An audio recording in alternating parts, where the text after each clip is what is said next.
Sean Durkin here with Amy Deeds Grimm and Jalal Badani. Hello. How's everyone doing today? Good, and you? Good. Feeling better than Silicon Valley Bank, that's for sure. Yeah. And as we speak, OFC's actually taken over permanently the Canadian operations of the organization. So we're going to get into kind of how something like a situation like Silicon Valley Bank occurs, what could be the implications of that, and then also delve a little bit into the strong protections that Canadian investors and customers of the big six banks have with their deposits. And that'll be coming up next.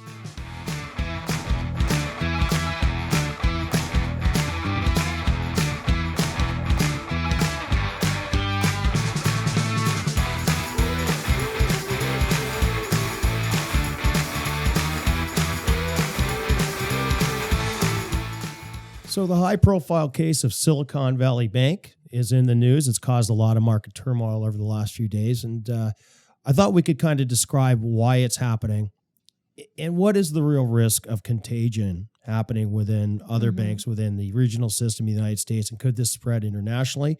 We know Credit Suisse is in the news, out of Europe and out of Switzerland specifically. So we thought we'd get into that. And, let me ask you this, Jalal. Yep. What the hell happened with Silicon Valley Bank?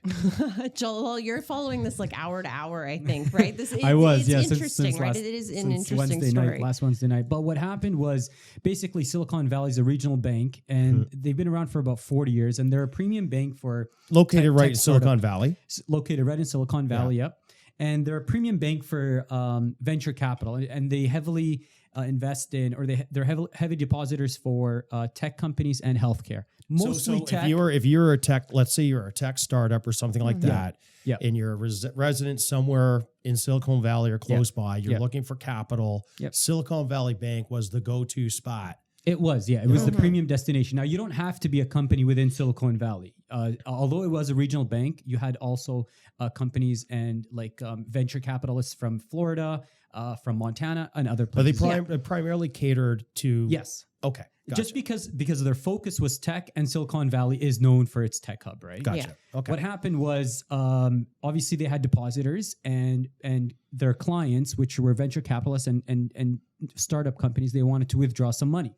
Because of inflation, these companies started needing to withdraw more money, right? A company. Well, what did inflation have to do with it specifically? Well, why would a company have to draw more money down because of inflation? Well, because if you run a company and pre-inflation, pre-COVID, for example, or pre-2022, you were using up $100,000 a year. Right. Because of inflation, now you're using up $150,000 a year. Your costs went up, whether raw materials or even your payroll, whatever it is.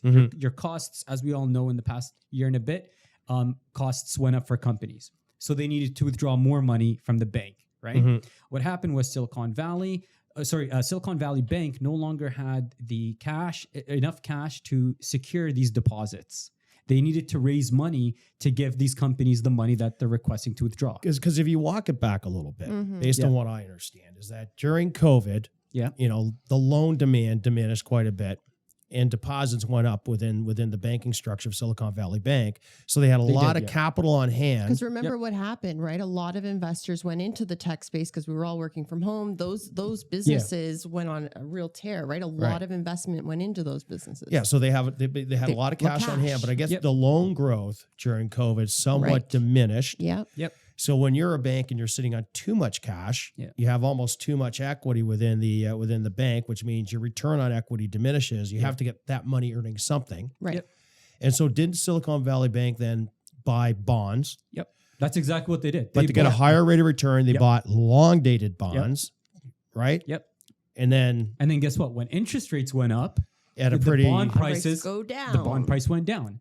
So now, if I'm Johnny Tech dude, and I go to Silicon Valley Bank and I say I want $100,000 of my money out of my bank, and then Amy Susie Tech, she wants $100,000 of her money out of her bank account, and you're Jalal Tech and you want $100,000 out of your bank. Well, all of a sudden they only have 60 cents on the dollar.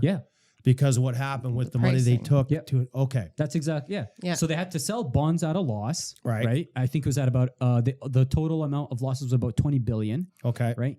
So then to cover some of these losses and to cover more deposits, they decided after Wednesday close to issue shares. Okay. So dilute the shares pretty much. Right. That caused Thursday, so last Thursday, which was March 9th, that caused the share price to tumble from about 160 to about 101, a huge drop. Yeah. So Thursday, the market of SVB, their share price closed at around 101. And then there's news spreading around why this is happening. And then if going you're a on? Silicon Valley depositor, you go, oh my God, I got to go in. What the hell's and- happening? Yeah. Right. So it was a double-edged sword. It was actually from multiple angles what happened with SVB. And Right. you can say it was a self-fulfilling prophecy. It was fear within people that caused SVB to collapse. Right. Thursday, the share price closed at around 101. Friday morning pre-trade, it was about 35.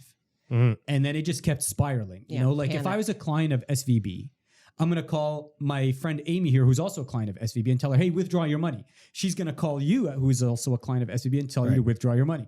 So this bank run is what they call it, right? This bank run just depleted SVB until I think literally right before lunchtime, the Fed came in and just like, all right, Because guys. literally the investments calm that down. are backing the deposits are now worth 60 cents on the dollar. They just don't have the money. Precisely. Yeah. They were done. Even though the management of SVB was telling people, relax, guys, we'll figure it out. Because this was But it's serious too enough. This was serious enough to prompt Joe Biden on Sunday, as I recall. Yep. And Congress. And Congress to come out and say, whoa, we're going to backstop down, everybody. Because in this case, I can imagine, let's say, I don't know, you're a customer of pick another regional bank, Key West or something like that, right? Yeah. And you're sitting there, Key Bank, and all of a sudden you hear this is happening way across at the other side of the country with Silicon Valley. You start wondering if your deposits are safe. Exactly. Yeah. And then it goes on and on and on. And on and on and on. Right, Yeah. right. I'll tell you what, in my opinion, here's the logic. A bank is supposed to be some kind of institution that's consistent and stable. Yeah. If I hear one regional bank going under, well, in my opinion, they have a good management, they have good leadership, and they have effective strategies. So if with all that positivity, things are going downwards, it means the banking industry seems like it's going downwards. So I'm going to call up as an entrepreneur, even just an individual, I'm going to call up all my friends, all my loved ones and tell them, get to your nearest branch and withdraw your money or do something. So that's just going to spiral and ripple and exponentially ripple across the entire industry. And that's the fear of a contagion. Of course. And that's why even banks like JP Morgan on Monday were down at one point like 6%. And JP Morgan, I think, is the largest a depositor in the US. They are. Right. And Bank of America at one point, I think, was down like 9%.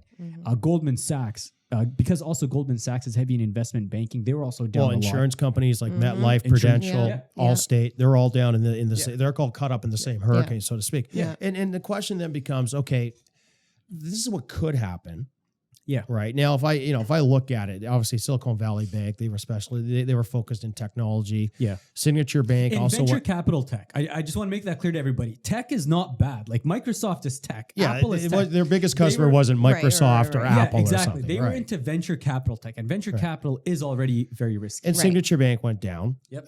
They're crypto focused. Yep. And then Silvergate Bank, which Same I've thing. never heard of, focused on crypto. Yeah, that's right. Okay. Yeah. So we've had 3 banks go under. Yep. Okay. And pretty Canada serious. seized, as you mentioned, SVB in Canada right away Sunday. Yeah. Right. Yeah. And it's pretty unprecedented. I think this was a lesson learned from the crisis in 2008, 2009, that the governments are intervening very quickly to stabilize the banking system. Yep. What do you think, Amy? Do you think Well, this is another 2008 situation? I don't think it's another 2008. I really don't. I think it's very different. But I think one thing 2008 did is it did showcase the strength of the Canadian banking system, right? We have a lot of regulation in place. We have, instead of a lot of little banks, we have big major banks. They're well diversified. Again, these are very specific banks and targeting a certain industry. So I know from our side of the table, we see that when banks sit down and they're looking at their loan books, they're making sure that they're not concentrated in one sector because sometimes things will happen in a certain sector and you could be at risk. Yeah. So it really highlights.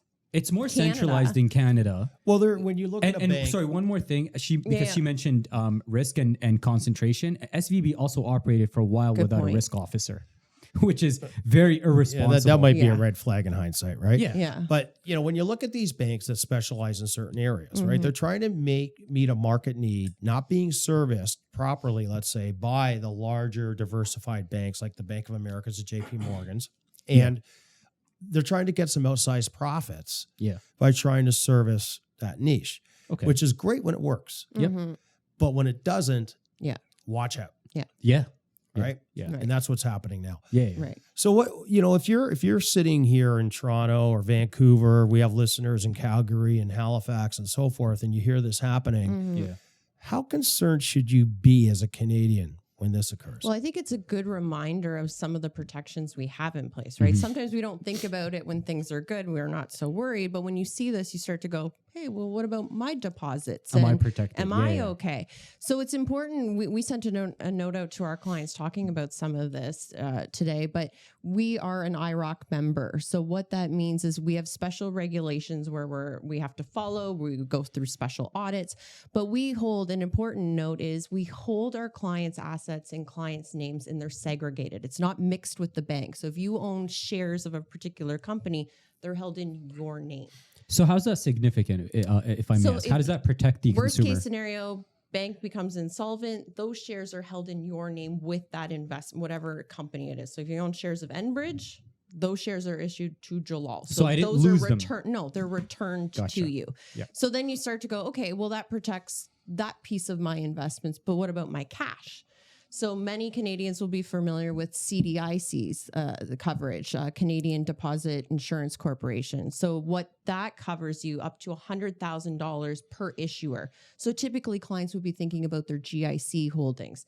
And oftentimes you'll see them buy, 100,000 tranche, another 100,000 tranche to make sure you're getting, coverage on each of that piece. Mhm. And then the last one is the CIPF, which we're members of, is the Canadian Investment Protection Fund. And that protects up to $1 million of your cash on non-registered and also $1 million on registered assets. So you've also got that layer of protection, Mhm. plus the oversight, right? We have to remember all the oversights, all the audits that we go through to make sure we're complying to All the those compliance things. that we There's a have to go lot. And we'll go We into love more our compliance detail. officers. We'll go into more detail that in a moment. But so when you look at, for instance, like CDIC and Canadian Deposit Insurance Corporation coverage, Yeah.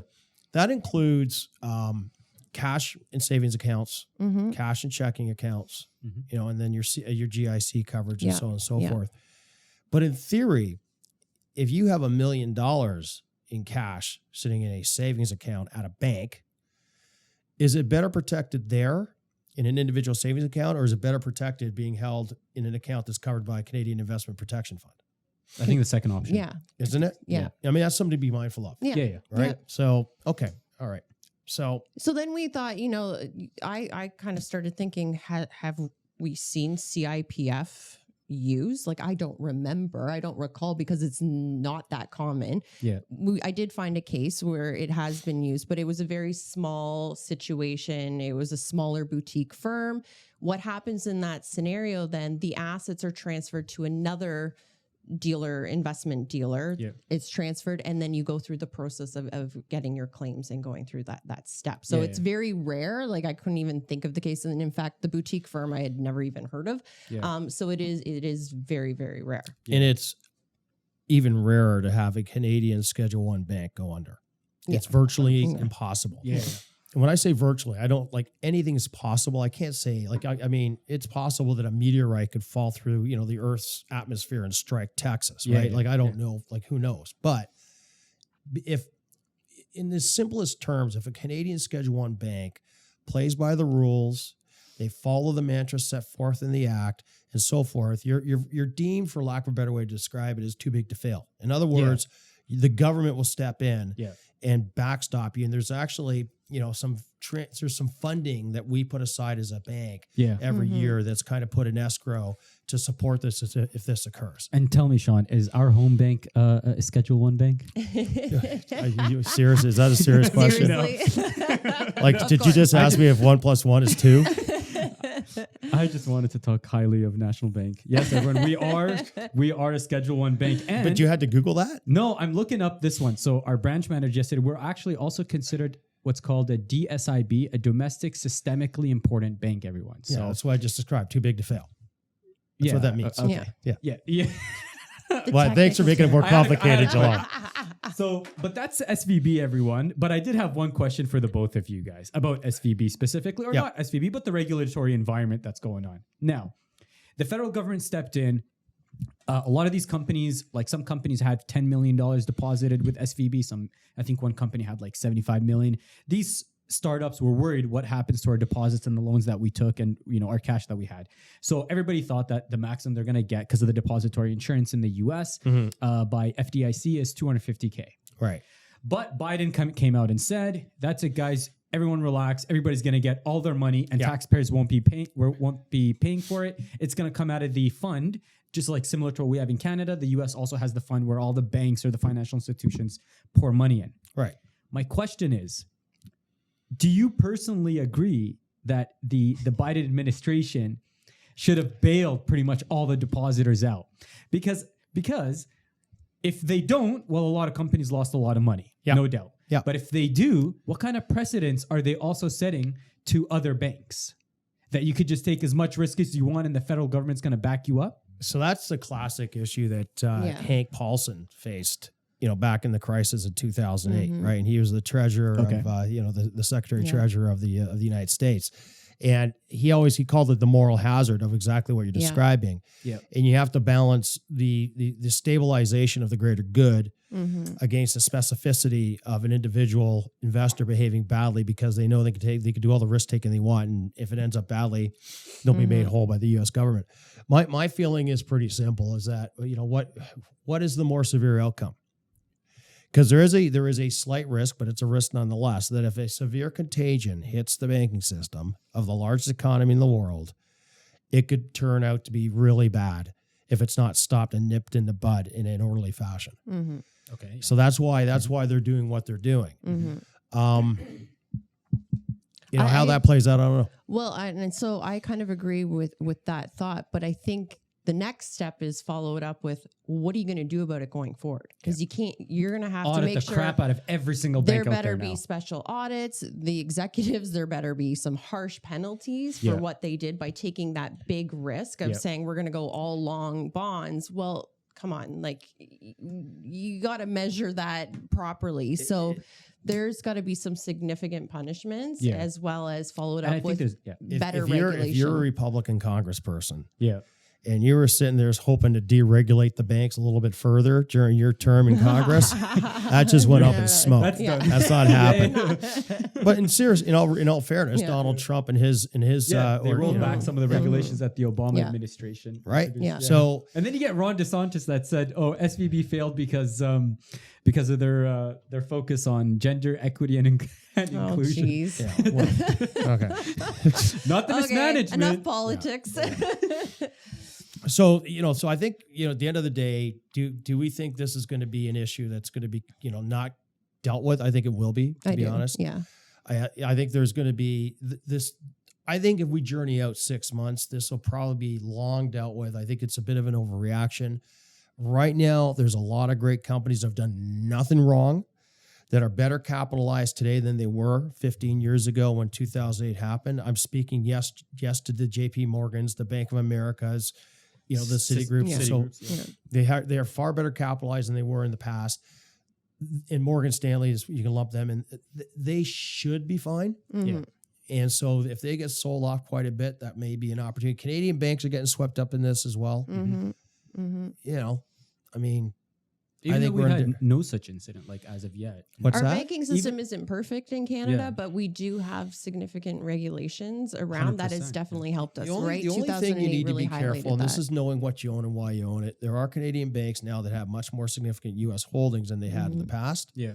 And that, depending on where they're located, et cetera, that could pose some issue for them. But again, in the short term, our banks are well capitalized, more than sufficiently capitalized to backstop and well diversified. Yeah. Well, there you have it.